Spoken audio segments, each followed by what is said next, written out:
Oh, this video is going to generate so much hate for me, but we're going to do it anyway. The most common question I get asked in emails is, hey Nick, I'm thinking about buying this model 911. What do you think about it? And I'm lucky that because of this channel, I get to drive lots of 911s over the last couple of years. I think I've driven every single model with the exception of the new GT3 RS, which I haven't driven, and of course the new GT2 RS, which is brand new and quite the monster. So yeah, I've driven pretty much them all and I've got an opinion on them all. The great thing is there's no dud in the range. All 911s are fantastic. And there's a lot of them. The configurator is currently showing 22 different models of 911. Really it's 23 models if you include the GT3 RS. But then there's 5 models which are just the GTS polish, and so we could condense them down to one model. So it's really about 19 models. So what we're going to do is go through each one quickly. I'm going to give you the pros and cons, actually the cons first and then the pros. And keep in mind, this is just my opinion from getting to drive all these cars and owning a 911 myself. My opinion doesn't have to be your opinion. Imagine the world if everybody thought like me and had the same taste as me. It would be terrible. So don't be offended if my favorite 911 is not your favorite 911. Everyone has different tastes, and of course, as I said before, they're all great cars. It's just what fits your needs and what fits your style might be different than mine. The base model Carrera is easily one of my favorites in the range, but just like any of the models, it has its shortcomings, and the shortcomings on the Carrera are really what it can't have, or what it doesn't have, and one of those things is the brakes. The base model Carrera is the only Carrera I've ever driven and experienced brake fade in.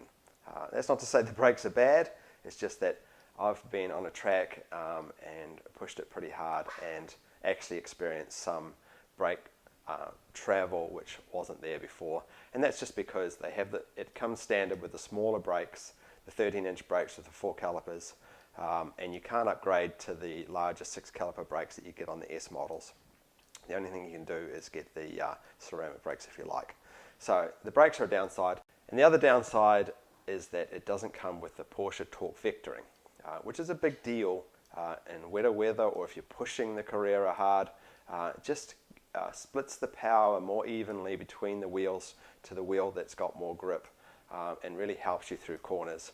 It's very noticeable in poor weather, and it's something I would certainly miss if I had the Carrera.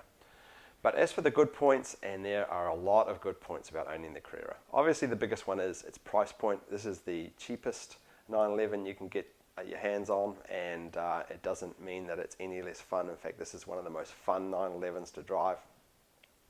I certainly love the engine in the Carrera. It is definitely my favorite of the 3-litre turbo engines. I enjoy it more than the engine in my car, the 430 horsepower, and I certainly enjoy it more than the engine in the GTS's, the 450 horsepower. This 370 horsepower engine in this is the most lively and most fun engine of the lot.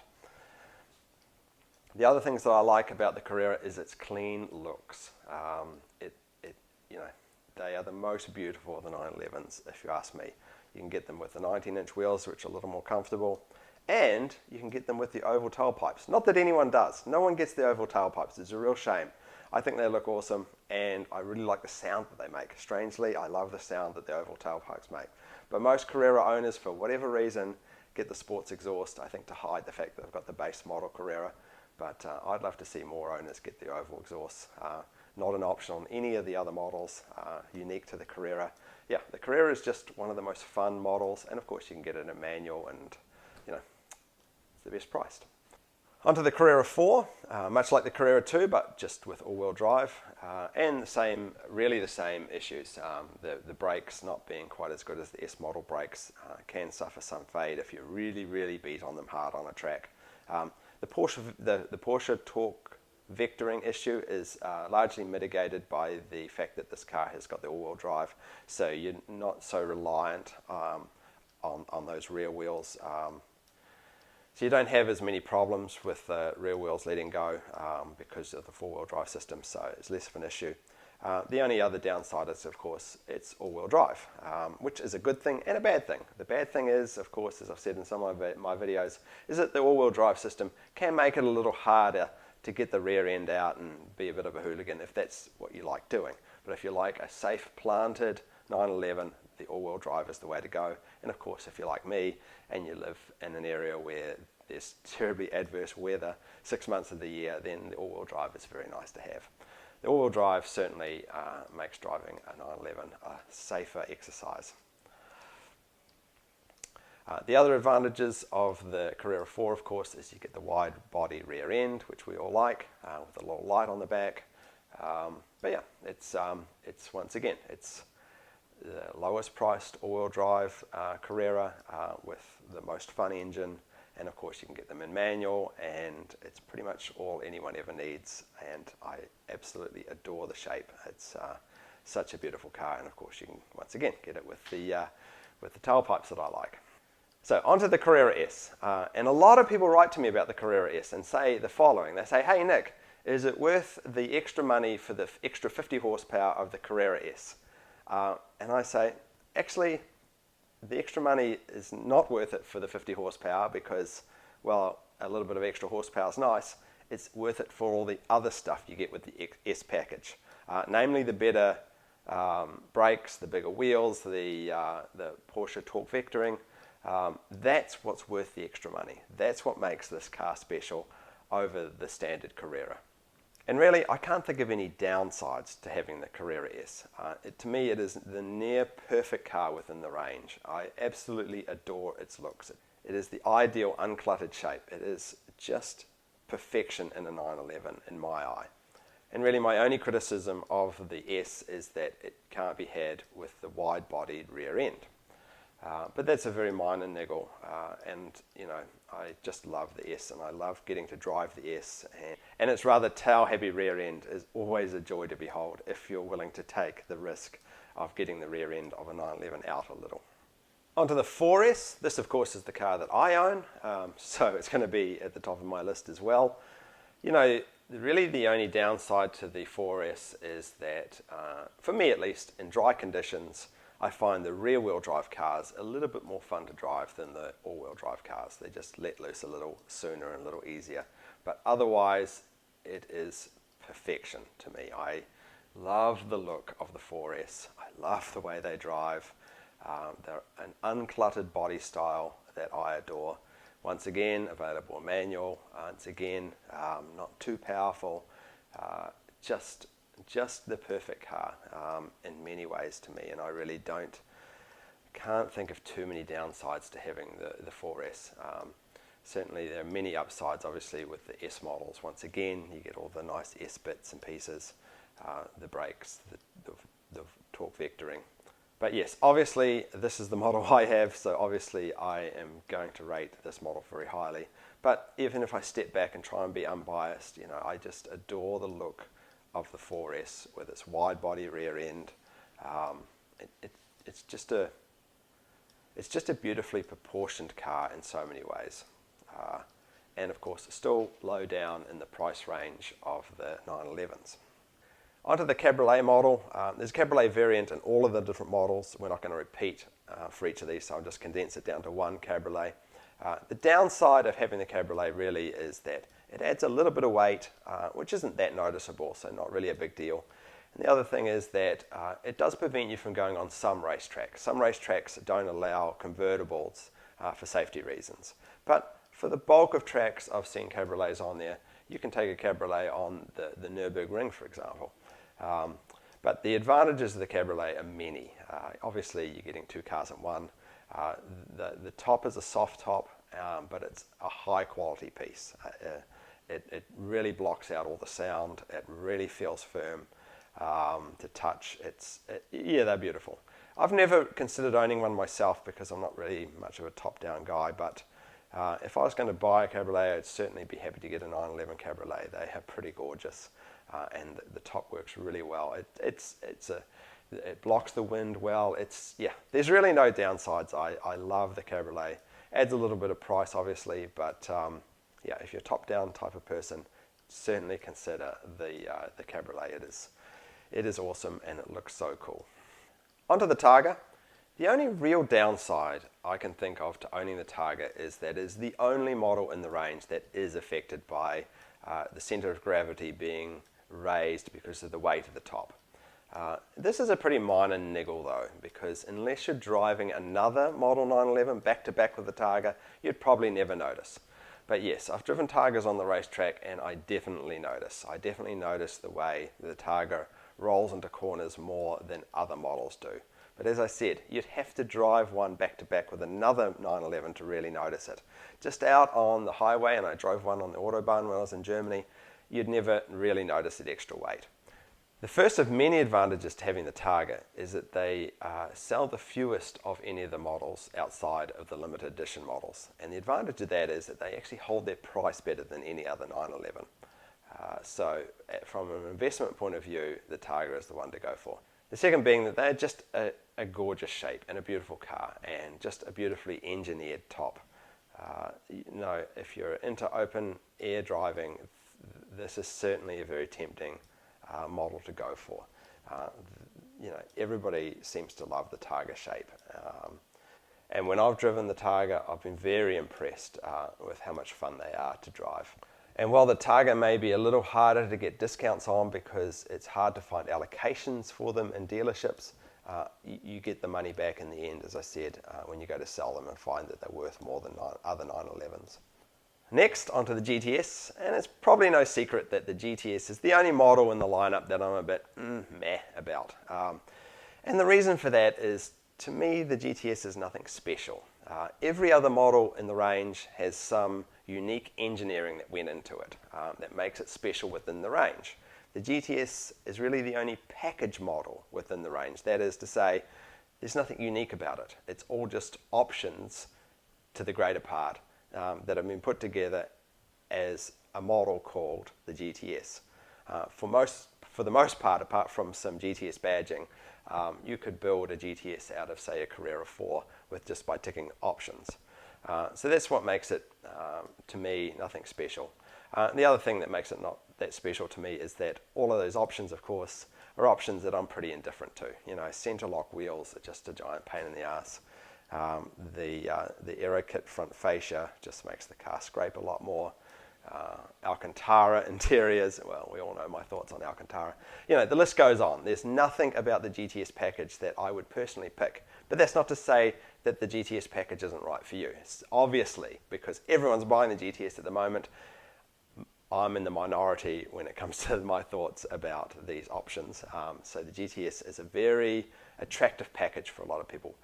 And therein lies the real benefit of the GTS, is that because it's a package model, if you like all the things that the GTS model includes, the sport tailpipe, the more powerful 3-litre engine, the black center lock wheels, Alcantara, all that stuff, if you think that's all your taste, then definitely go for the GTS, because being a package model, it packages all those things into a more cost-effective model. If you configured all that, say, on a Carrera 4S, it would cost you thousands more than if you just got it on the GTS. So that's the real benefit of the GTS, is that it's a package model that saves you a bit of money. And finally, I read a lot of articles where motoring journalists say things like, the GTS is the model that sits nicely between, say, a Carrera 4S and a GT3. I say, what nonsense. Of course, you can configure a Carrera 4S to be exactly the same spec as a GTS, and the GT3 is a completely different beast to a GTS or a Carrera 4S. And of course, so many of you love the GTS, so I'm sorry if I offend you by not saying that the GTS is not my favorite. It's still a fantastic car, and I can certainly see why so many people have ordered it and love it. It's just, not for me. It's none of these options would be what I'd put on my car. And speaking of the GT3, next up is the GT3, and of course it is one of my favorites in the range, just like I'm sure it's the favorites of just about everybody watching this video, for good reason. But of course, there are some downsides to owning the GT3. It is, of course, a very in-your-face car. You're going to get noticed in a GT3, and for some of us, we prefer the more subtle looks of a standard model. The other thing about the GT3 is, of course, they strip out some of the very few creature comforts that you get in a 911 anyway. A lot of those are stripped out in a GT3 to make this a lighter, more race-focused car. So that makes it a little more difficult to daily drive a GT3. That's not to say you can't. I have friends that actually daily drive a GT3.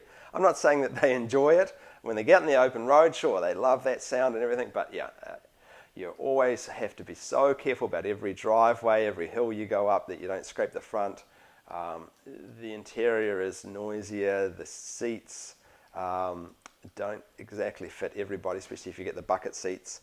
Obviously you don't have a back seat to use anymore. You know, there's a lot of creature comforts that are kind of stripped out of the GT3 that make it a little less comfortable as a daily driver. But the list of positives are pretty much endless. Anyone that's been lucky enough to drive a GT3 will know what I'm talking about. Just an incredible machine. Obviously the naturally aspirated engine is nothing but a joy. It is addicting to drive this car. It is, I run out of words. You know, it's just awesome to drive the GT3. And I would love to own a GT3 as a second car. You know, a car that I could go crazy with on the weekend, or take track days, or do that type of thing. I certainly wouldn't want to own a GT3 as a daily driver. Absolutely not. It's just too difficult and uncomfortable as a daily driver. It's one of the reasons why I love my car. I can still comfortably drive it as a daily driver. It's not to say you can't drive this as a daily driver. It's just I wouldn't. You know, it's not really made for that. It's a weekend and a track car, and it is phenomenal at that. If you haven't driven a GT3 and you get the opportunity, do it. You'll see what I'm talking about. They are an incredible car. But they are a little bit more specialized within the Porsche range. And because of that, you generally don't see them as a daily driver. And finally, on to everyone else's favorite, the Turbo and Turbo S. I've condensed them both down into one car here because I've got the same thing to say about both of them. And what could possibly be negative about the Turbo or the Turbo S? Well, there are a couple of little things. Firstly, obviously they are very highly priced, particularly the S. Pick a couple of options on the S and you're over $200,000. Not a big deal for some people, but it is a consideration for most of us. The second thing is, and this is an interesting one, I find them almost too powerful, particularly the Turbo S. I know, crazy talk, Nick. How could a car be too powerful? What I mean is that you put your foot down just for a second with the Turbo S and you're doing 120 miles an hour. So you miss out on really ever getting to push this car. Sure, it's an adrenaline thrill to put your foot down and feel the enormous reserves of power this car have.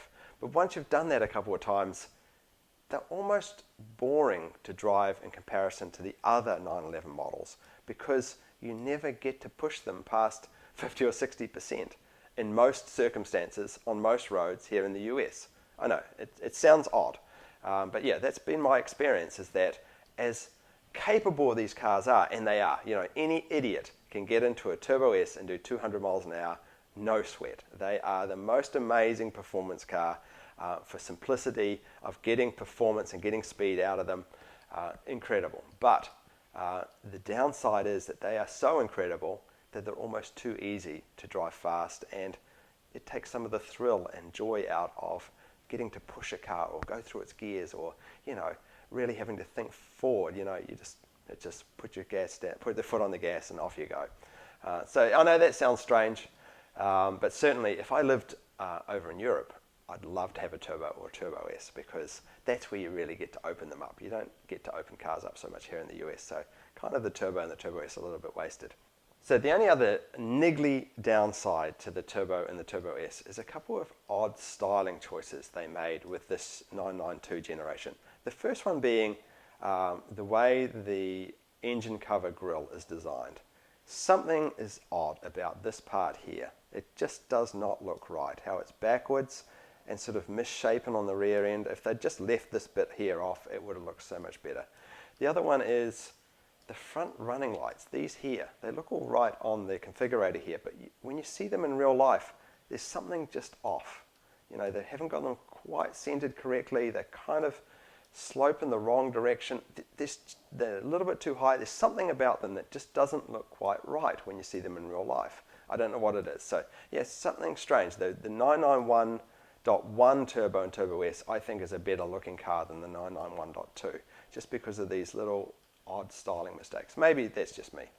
But As for the positives of the Turbo and the Turbo S, well, the list is long and impressive. You know, these are the performance monsters. They are a thrill to drive at speed, obviously, and of course they have their great styling cues themselves. The spoiler, the intakes, the more aggressive grills. You know, everything about the Turbo and the Turbo S. And I love the pipes, the 4 pipes, the rectangular pipes at the back. I like them a lot more than the 2 pipes of the GT cars. The Turbo or the Turbo S is the car to have for bragging rights. If you want the fastest 911 around, they are a phenomenal vehicle, no question about it. So anyway, that's my quick list of pros and cons on each model. I haven't covered the GT2 RS, obviously I haven't driven one of those, and I also haven't driven the GT3 RS, unfortunately, but all the other models I've pretty much driven, and yes, they're just amazing cars. From the Carrera right up to the Turbo S, there's not a dud amongst them. And this has just been my personal observations. Obviously, I'm sure a million people are going to get into the comments and go, Nick, you're an idiot, you don't know what you're talking about, this is the best model, and I welcome that, obviously. My opinion is just my opinion, and my tastes are just my tastes. Everyone else has different tastes, and that's what makes the world a wonderful place. So anyway, I hope you've enjoyed this video, even though it's been a little bit of an oddball video. Albert and I thank you for watching, and we'll see you in the next one. Bye then.